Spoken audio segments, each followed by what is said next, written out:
बिस्मिल्लाहिर्रहमानिर्रहीम। अस्सलाम वालेकुम। उम्मीद है दोस्तों खैरियत से होगे, ठीक ठाक होगे। चैनल में खुश आमदीद कहता हूँ। तो छोटी सी गुजारिश है, हमारे चैनल को सब्सक्राइब कर दें, साथ बेल आइकन के बटन को भी प्रेस कर दें। दोस्तों आजकल ईद उल अज़हा आने वाली है और मुसलमानों का मजहबी त्यौहार है, जिसमें मुसलमान गाय, बकरी, भेड़ और ऊँट की अल्लाह की राह में कुर्बानी करते हैं।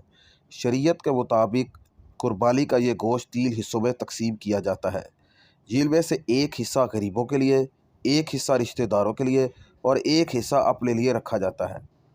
कुर्बानी के गोश्त की कटाई फिर इसको महफूज करना एक मुश्किल मरहला होता है।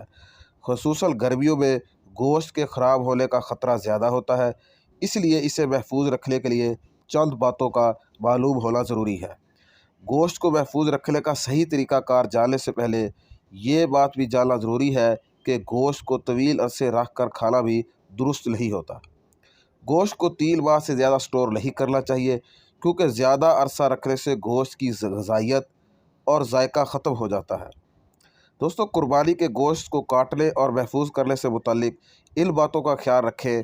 नंबर 1 के ताज़ा कटे हुए गोश्त का दर्जा हरारत थोड़ा ज़्यादा होता है, इसलिए सबसे पहले इसे ठंडा करना ज़रूरी है।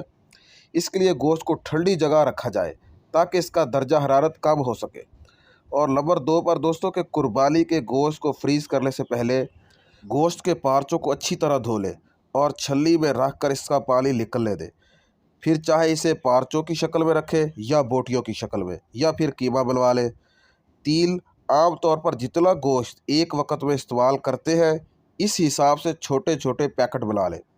एयर टाइट थैलों में इस तरह बंद ना करें, यानी कि ना इसमें पानी हो ना इसमें हवा हो।